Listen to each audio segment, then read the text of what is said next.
Okay, so welcome everybody. We're complete. The recording button is hit, and so from my side, we're good to go, and we're also more or less on time. Welcome everybody to this session, hosted by our colleagues from Mercy Corps and seedsystem.org. The session is entitled Analyzing Fragile Seed Contexts, and we'll be together again in this session for about 50 minutes, hoping to finish on time just before 3 p.m. my time in any case. It's important to note that there is a parallel session happening right now, which is policy entrepreneurship as a game changer for seed sector transformation. And the link is in the chat, and I will again enter it there. Just click the link and you'll immediately be taken to that session. Not to detract from how nice this session is going to be, but I do have to find a balance to make sure everybody feels promoted equally.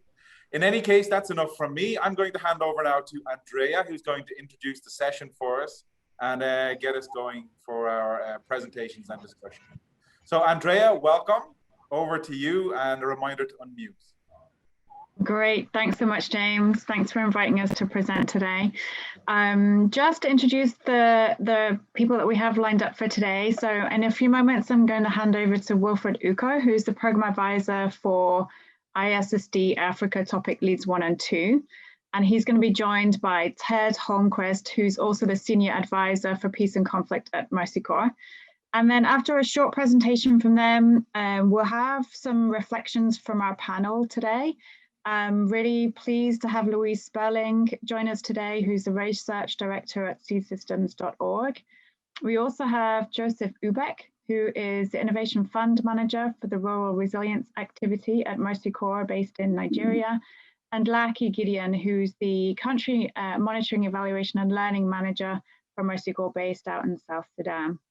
So Wilfred, I'm going to hand over to you. Oh, I'm the Agriculture Systems Director at Mercy Corps, working with Wilfred on the GSST Africa topic. So Wilfred, I'm going to turn it over to you to open up with a presentation. Thanks.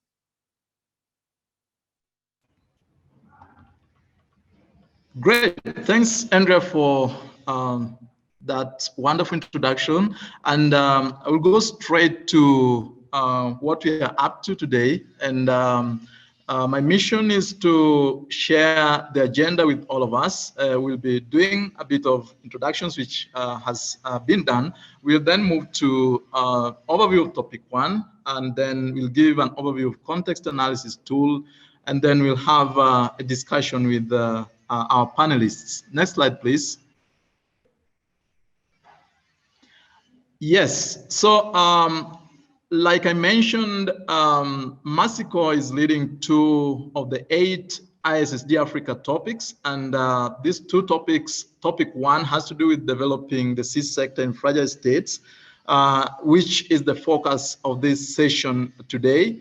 And in a nutshell, we aim to sort of unearth the seed system's challenges and opportunities in fragile states, and to help with developing tools that would help to do context-appropriate seed sector development and seed interventions where there is need. And also, we are doing this in collaboration with several seed experts, and I'm happy to have Luis here. And we have several implementers who are also our partners and who are also part of our topical technical guidance group. And we hope to have these the tools that we are developing tested in South Sudan and Northeast Nigeria, thereafter reviewed, and hopefully before October this year, we want to see them disseminated. In this topic, we are guided by several key questions. Among them, we have 4. The aim is to identify the characteristics of seed systems in fragile states and how they are affected by conflict, and sort of help to adapt the assessments and interventions and learnings in conflict-affected environments. And the aim is to promote long-term seed systems resilience. And when doing all this, we want to sort of cause the least harm to the existing circumstances in the fragile context insofar as seed systems are concerned. And also, we want to tailor our actions to different conflict affected areas. So Move to the next slide, please.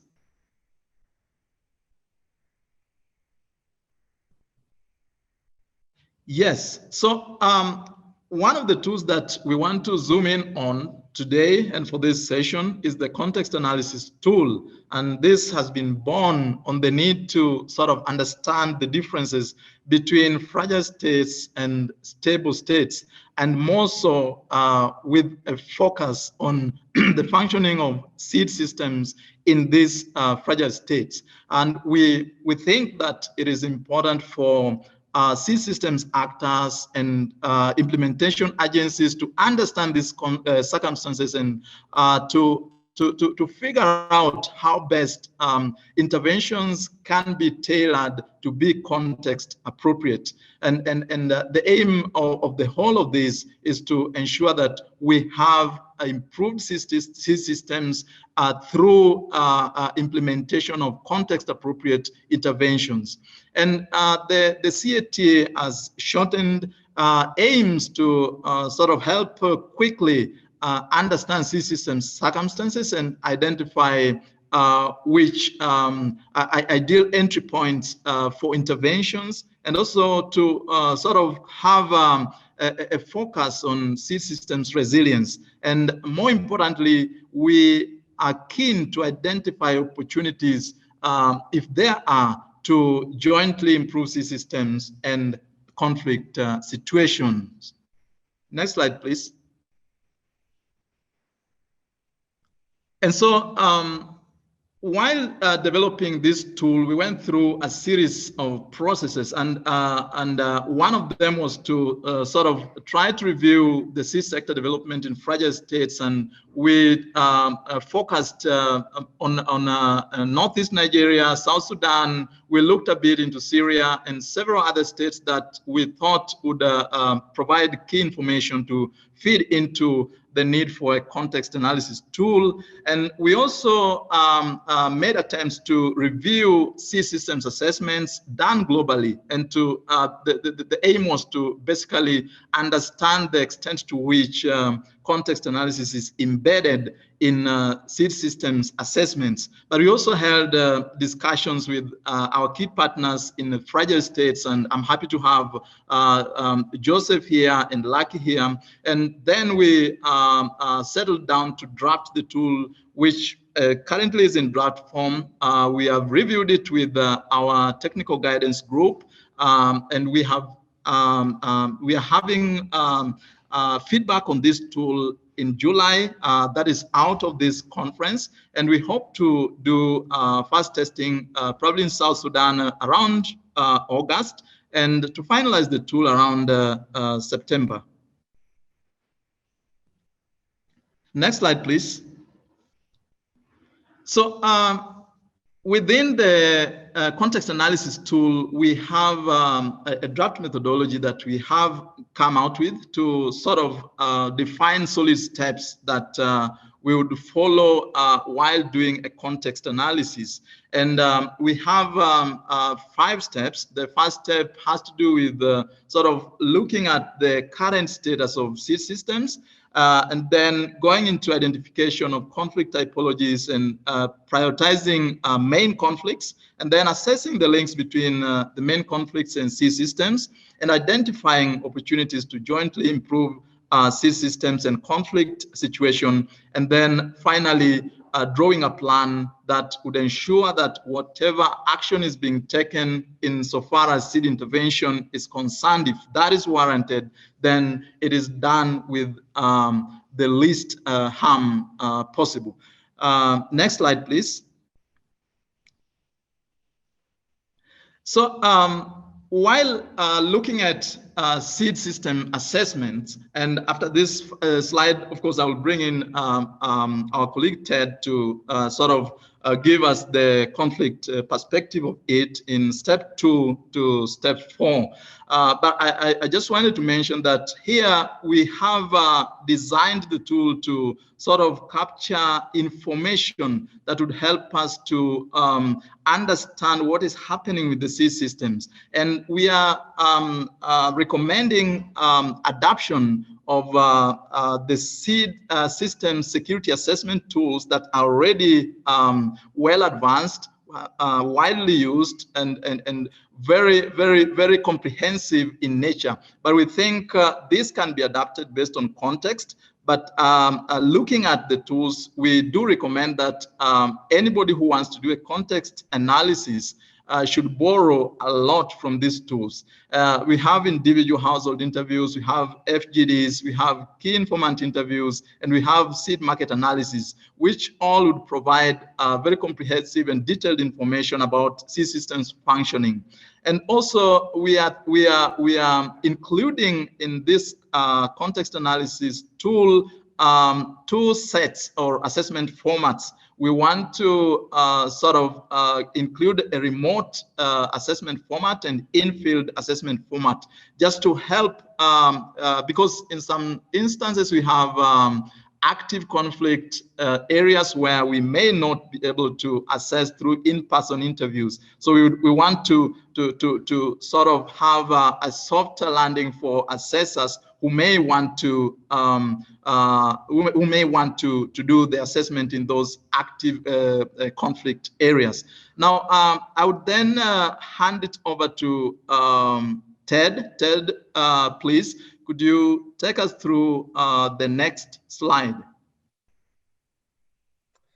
Yes, certainly happy to. Thanks, Wilfred. I'll just wait for that next slide to come up. So yeah, so here we are. In the second step of the process, we start to look at the conflict dynamics as well.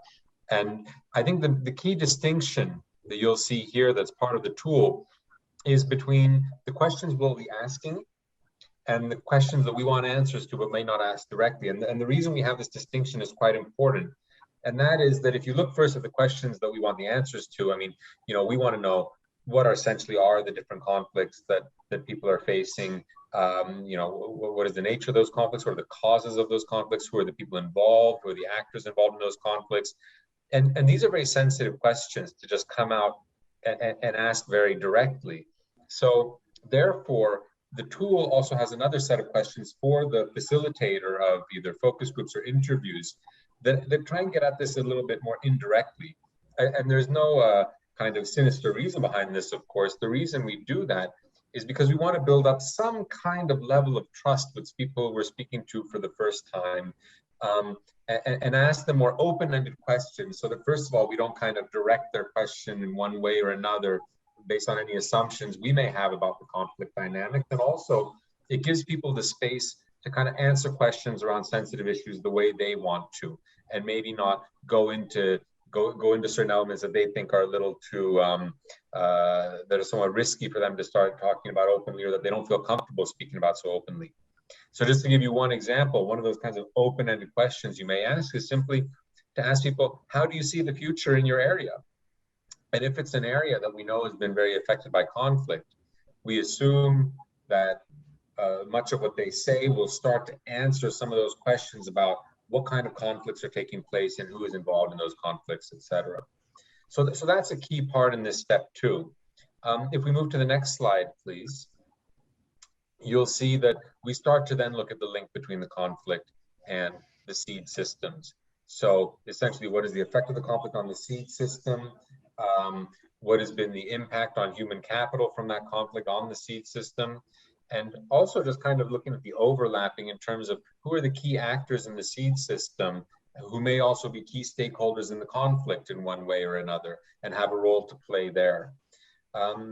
Moving to the next step then afterwards is to try and find joint ways to address conflict and improve the seed system in the same way. And I think one of the keys here, what we're trying to do is to say, not that we should be adding an extra layer of, for example, peace building activities in a seed systems program when we start to find these ways to address the conflict in the seed system together. It's not about adding another layer or a parallel track of peace building activities, for example, such as dialogue or mediation. You know, that might be necessary to take place, but the real aim to this tool is rather to see how can a seed systems program, in what it is already doing, in the activities that are already taking place in the seed system, how can that be used to help address conflict? How can that be used to try and heal some of the divisions and also bring people together across those dividing lines? Maybe there are different actors we're working with in the seed system who have been divided by conflict, but there's a way in the seed systems programming where we do bring them together, and that can be used then to help address the conflict. We can move to the next slide, please. And out of that, we developed this the action plan, and here there are a number of different tools that have been used. So, for instance, Mercy Corps has a context, conflict, and do no harm analysis worksheet that our teams use. There are conflict prioritization matrices you can use, and really the key here is around prioritization.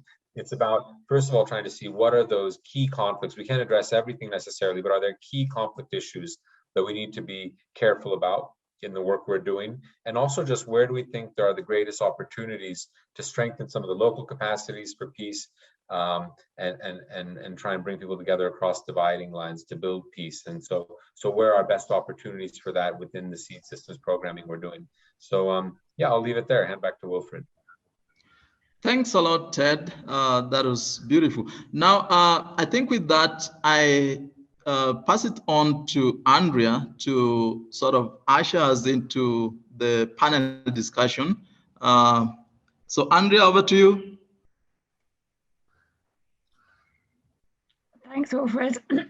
Thanks, a great presentation. I know this process of drafting the tool has been really fascinating in bringing together, you know, seed experts, seed system experts, as well as peace and conflict experts, and really pushing our thinking around seed systems and thinking about how they can work better in conflict-affected areas. So it's a really interesting space to start pushing our thinking.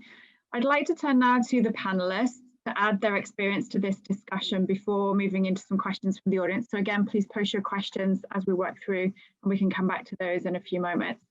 Firstly, Louise, I'd like to turn to you. I know you've been working in seed systems across the globe for quite a long time now. And when you consider fragile states in Africa specifically, and you look at the context analysis tool, what are your thoughts on the tool's relevance and its practical usability, especially with regard to the methodology and the questions and the scope of the tool? Well, yes, hello everyone. Can you hear me? Great. First, I want to say I think this is really important work. It's carving new territory, and it isn't easy, just to be quite frank. I'm going to make 5 points, both to comment, but also to stimulate discussion. Okay, the first is on sites, and you notice that the tool being developed focuses on fragile states, right? So already challenging areas, but particularly on conflict areas within fragile states. So those areas that are hard to reach.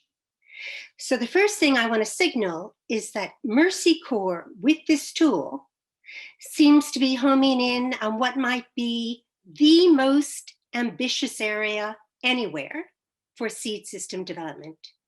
I mean, it's quite a task. The second point Ted touched on, and it's types of conflict. Many of us work in conflict areas, but different ones. Northern Nigeria, the Kivus, now Tigray,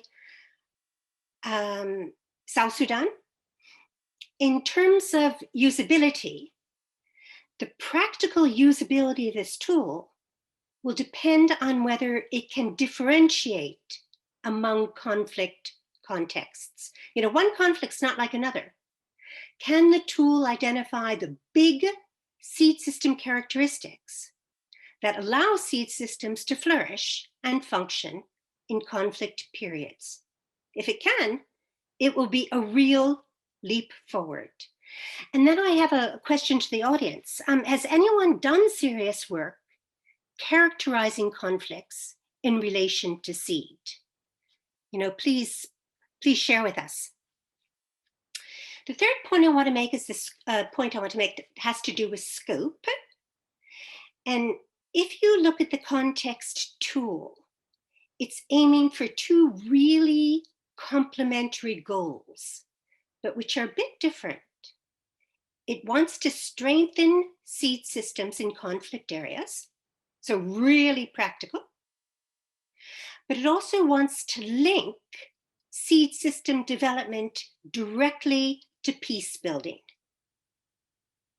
Again, asking the participants, has anyone here tried specifically to focus on the peace building issue and seed? Where, when, how? This is all new for us. The fourth point Wilfred identified has to do with methods. And you know that there are two different streams being developed. So two complete different methodological streams. One is face-to-face, the other is remote. Well, I think for the face-to-face work, the methods are fairly straightforward. You have to be conflict sensitive, and Ted's the expert here, but you also have to be conflict savvy. You have to know how to negotiate seed system development in a conflict zone. I think for the remote methods, this is new territory for us. Many of us have been working remote in COVID, but to be quite frank, the rigor of our work is really unclear. And we need remote methods that can be triangulated, that can be verified remotely.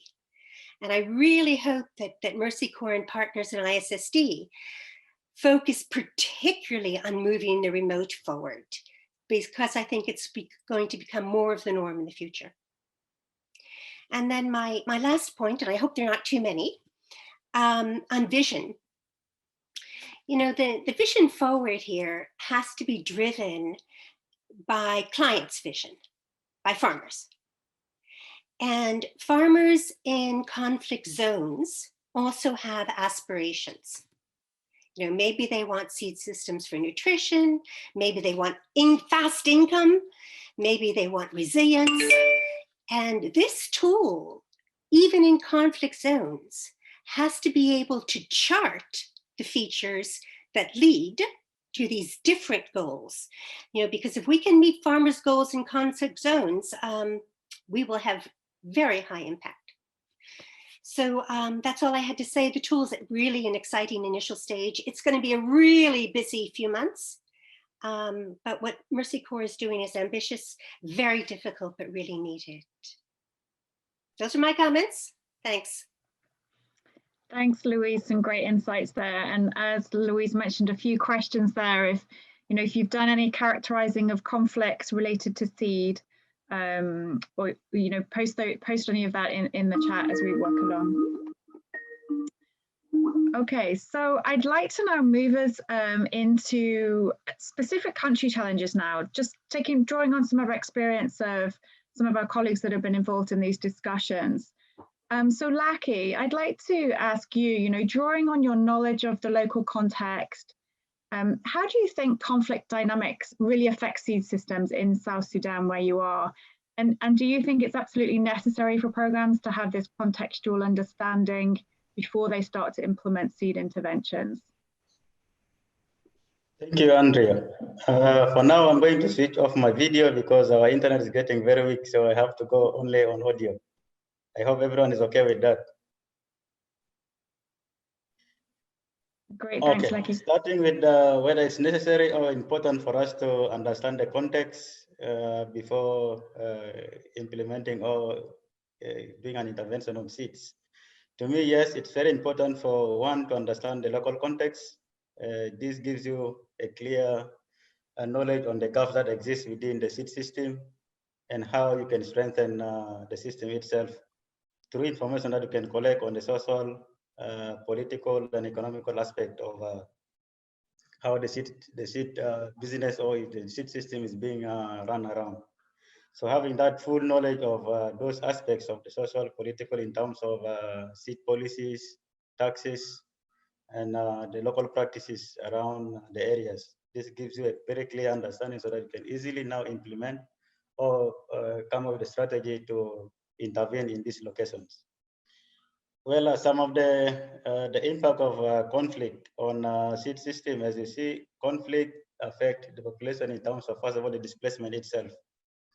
So once people are displaced, the social kinship of sharing seeds around themselves is a bit compromised, because this is one of the ways farmers in South Sudan access seeds among themselves, first of all, from their kinsmen. So once they are displaced to their various villages, sharing of those kind of seeds become difficult, and in the process, you see some of the seeds getting lost as a result of the conflict. You know, as few people are engaged into farming and more decide to desert farming. The other aspect of it is you see some of the formal institutions that are into seed processing gets vandalized, and they are not even functional to undertake seed processing aspect of it and even buy seeds from the farmers. So because of that, the functionality around seeds itself is affected. Access to seeds, even access to market, all affected, because if the seed processing areas of government institutions are not functional, and then for farmers to even engage in large scale farming so that they can sell the excess they have to these companies is a bit difficult. The other aspect of it is you see most of the areas where seeds farming activities happens are mainly in the rural areas. And when conflict erupts, the roads leading to these villages becomes very insecure.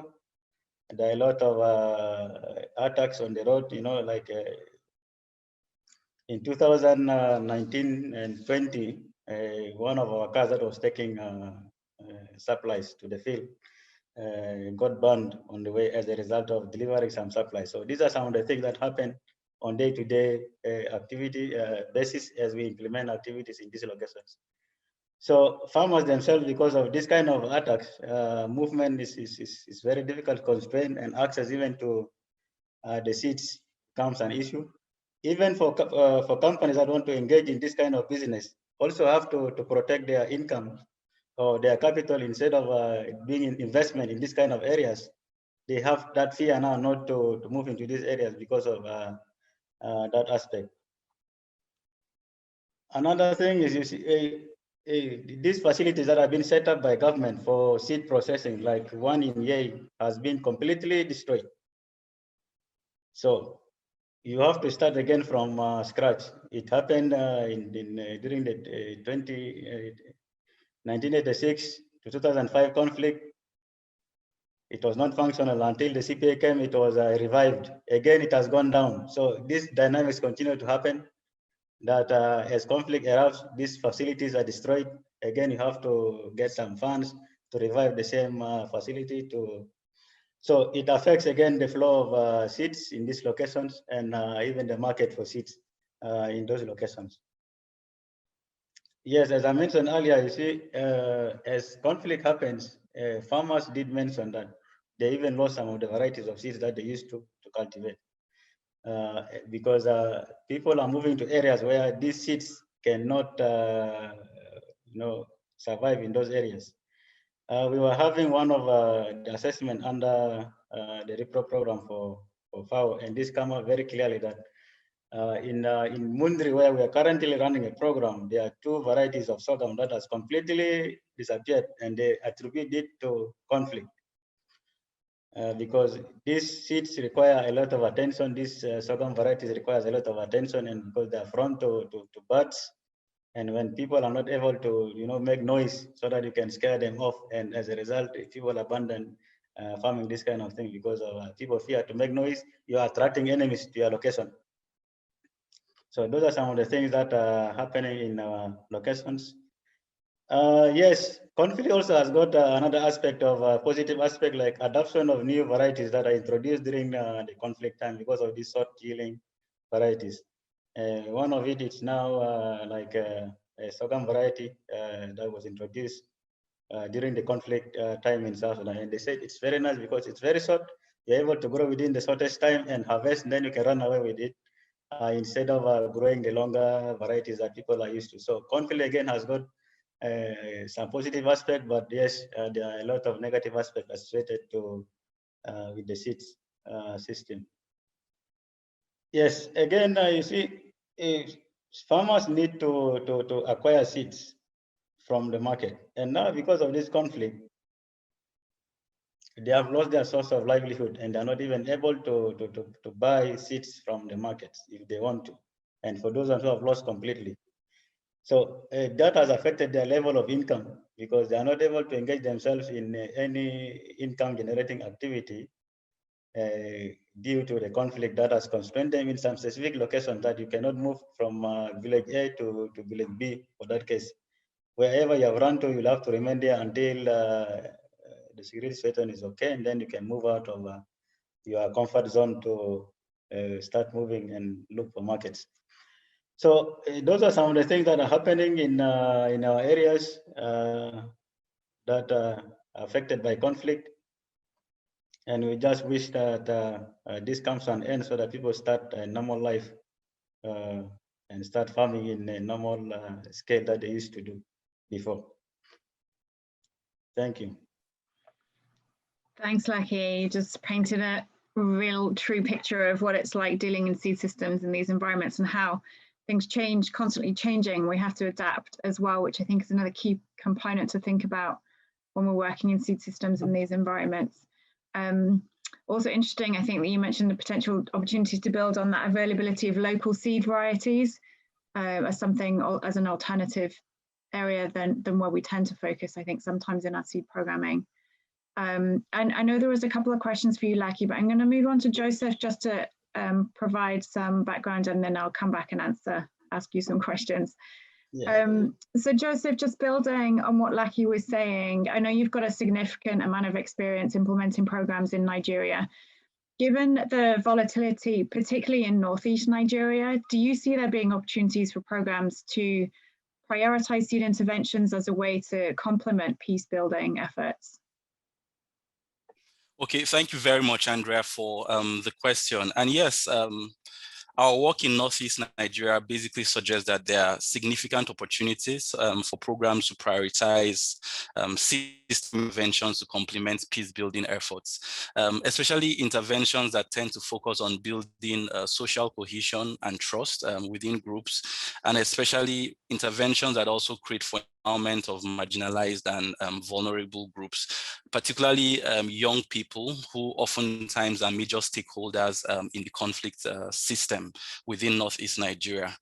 Recently, Rural Resilience Activity and Mercy Corps conducted some market systems assessments and complemented that market system assessment with seed security system assessments focused on certain states in Northeast Nigeria. And preliminary findings from these assessments highlight that in some of these states that have been more affected by the conflict or by the protracted conflict, a number of seed vendors are present, but mostly present in rural, in urban and peri-urban towns, right? And then for a few of these vendors who have some limited rural outreach, a number of the farmers who patronize these vendors basically cite high prices, a lack of trust in the quality of seeds sold by these vendors as a major disincentive for their refusal to purchase seed. Speaking to seed vendors, on the other hand, these ones cite things like informal taxes at checkpoints, reduced supply of seeds from larger distributors who normally are outside the region in some other parts of Nigeria, and then issues around insecurity and road infrastructure are some of the major factors that sort of contribute to the increasing prices of seeds within the region, and particularly seeds that are sold at the last mile or in sort of rural markets. In terms of the coping strategy for farmers, our findings are suggesting that for some of these farmers, they oftentimes are relying on social networks to be able to access seeds. Some of these social networks include neighboring farmers, their neighbors, local markets, but also they're also increasingly making use of informal and formal savings groups and producer and marketing collectives, basically cooperatives of farmers and and those sort of networks.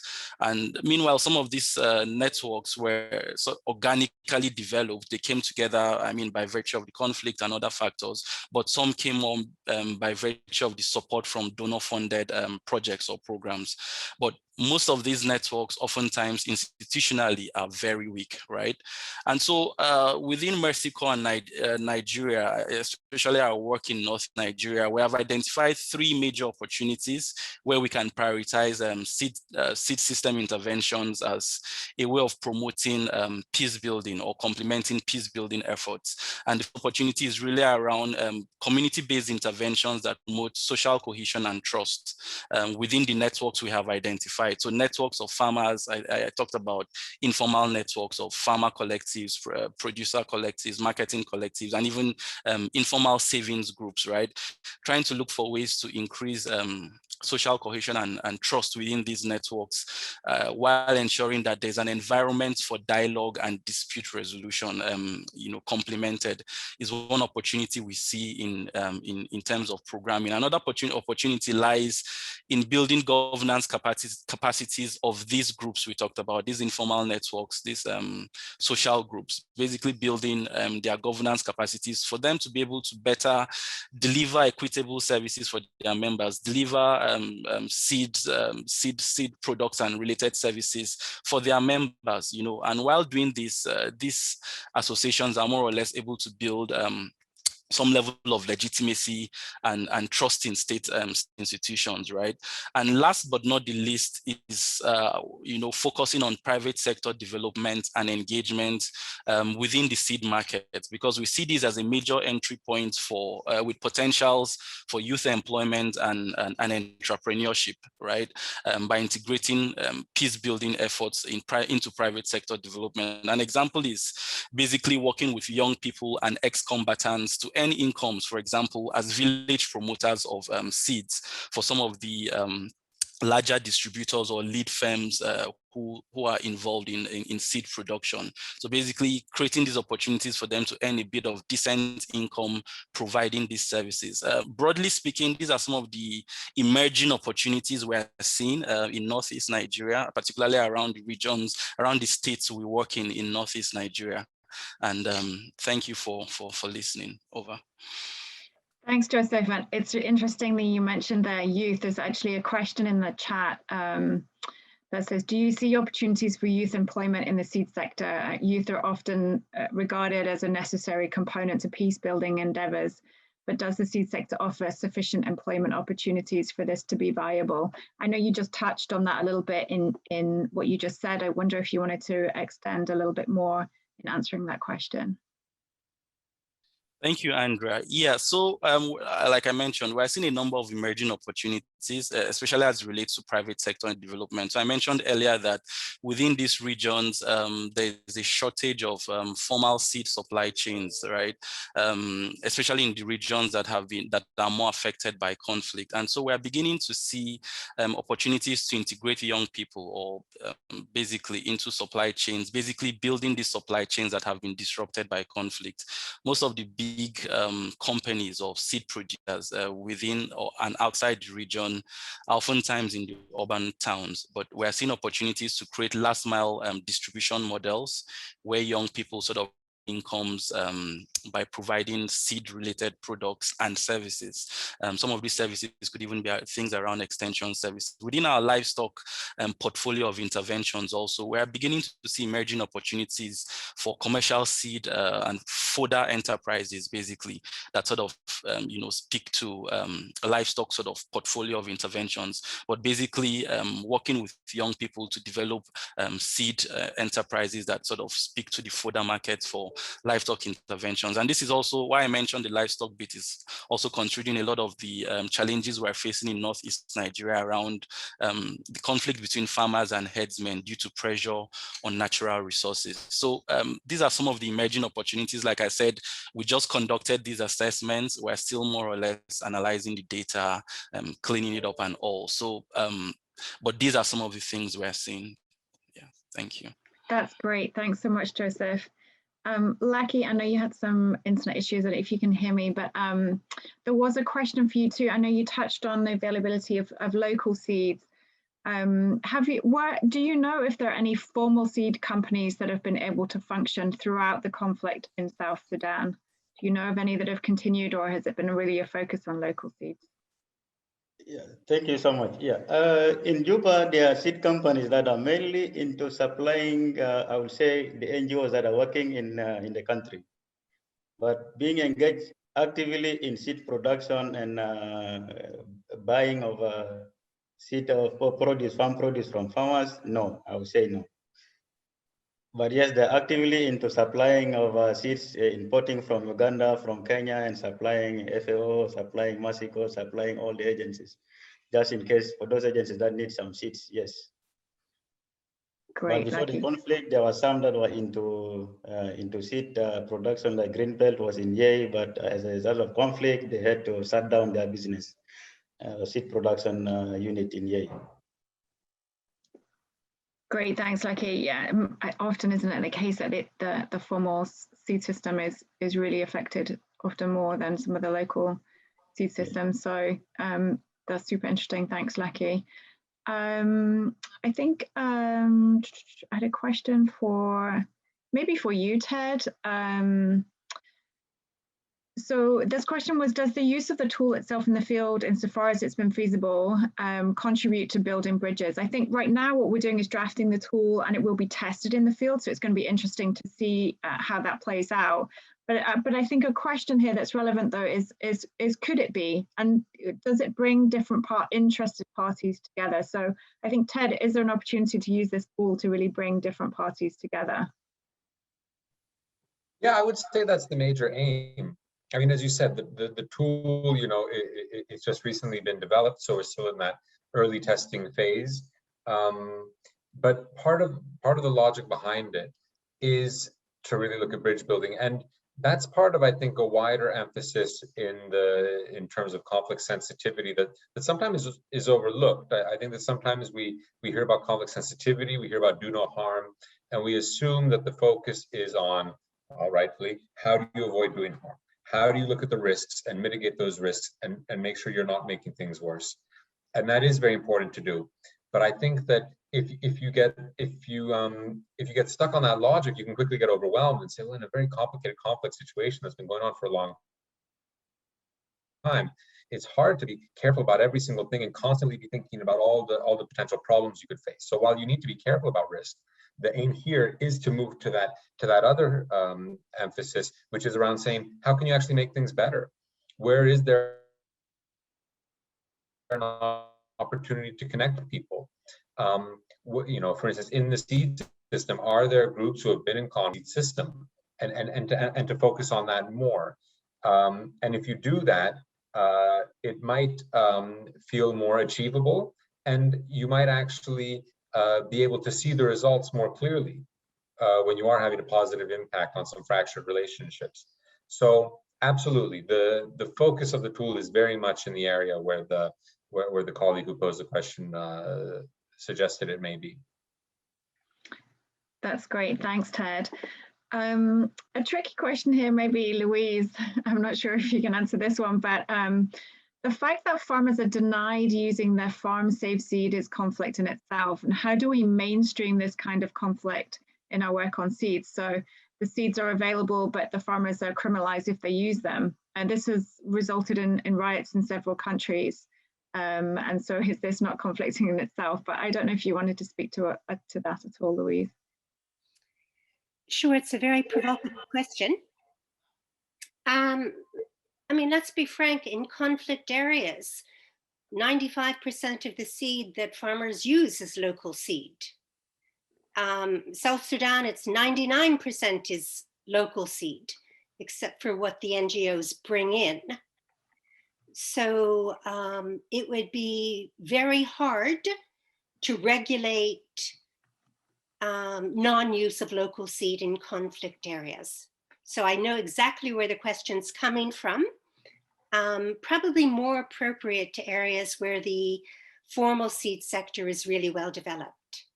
And frankly, I I can't think of anywhere, but correct me, people online, anywhere in high conflict where the formal seed sector is still the major driving force. But that's why we need to characterize much more the range of conflicts. The only area I know, to be honest, is, sorry to go on, but is Southwest Nigeria. Southwest Syria, Northwest Syria. So Idlib, Aleppo, that area, where until fairly recently, an alternate formal sector functioned that was set up by the opposition group. But certainly most of the places in Africa, which are the focus of Mercy Corps work, there is not a formal sector in high conflict areas. So again, worldwide, the only instance I know is Northwest Syria. Great, thanks, Louise. And I think Lucky was speaking to that same kind of experience in South Sudan as well. Okay, I think we have time for one more question. Maybe Wilfred, can you take this one for us? Women are, and we know that women many times are very vulnerable in conflict situations, even more so than in normal times. Are they equally vulnerable in the seed value chain under such circumstances? Yes, I think so. And my argument is based on the fact that if you look at a conflict situation and you look at the population that is disproportionately affected, they are women. Often women are the ones engaged in farming. And so if you look at seed system value chain, then you look at the utility node in the seed system value chain, you'll find majority are women. And so if there is a conflict and the seed systems are disrupted in terms of availability of seed, access to seed, and the quality, it is the women that are disproportionately affected. And if you look at issues of markets, because in many instances in conflict areas, we see disruptions in local assembly markets. And that is where people buy seed in form of grain. And if that is affected because of conflict and there's no functioning open air markets, then women will not be able to plant because they have no access to their usual source of seed. So I think, yes, Chris, women are affected heavily in circumstances such as conflict when it comes to seed systems value chain.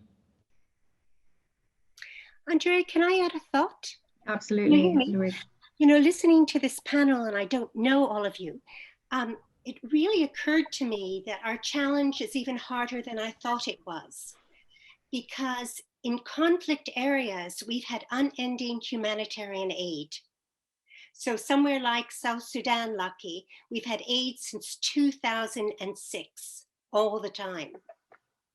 So our trying to do sustainable seed system development is going to have to be in the face or in this barrier of this wall of humanitarian aid.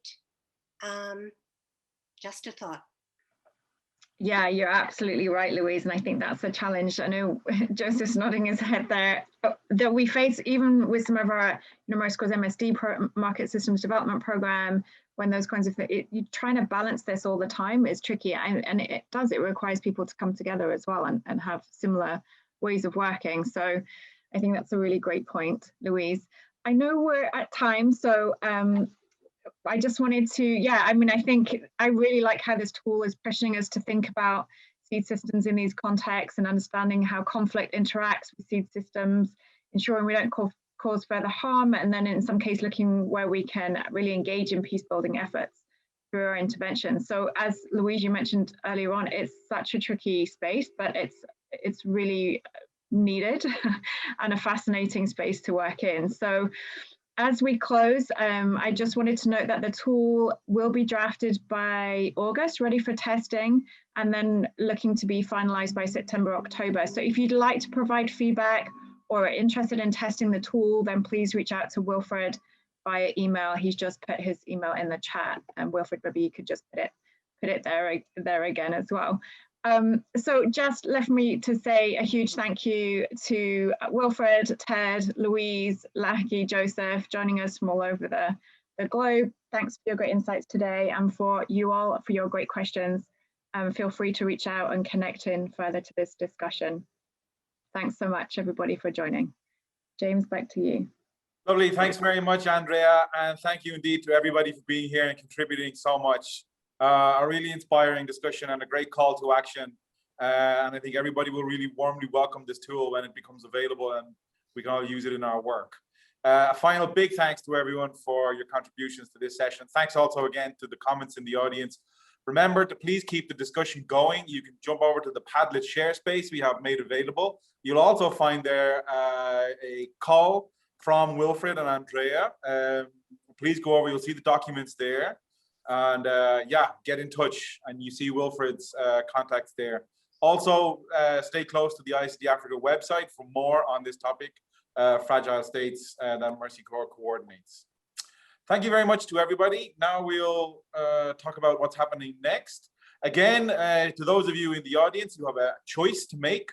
You can either stay here for a discussion on inclusive seed delivery and extension, supporting seed champions to reach the last mile farmer, or you can head over to the link, which I'll put momentarily in the chat, which is on developing a nascent forage seed sector in East Africa, the potential for quality, improved forage seed business models. Two very interesting discussions. Again, I'm not going to promote one or the other for fear of retribution from the session organizers, but I'm sure wherever you end up, you'll enjoy your discussions. We'll come back online in just under 10 minutes for the next session. Thanks all. Bye for now. Thanks all. Bye.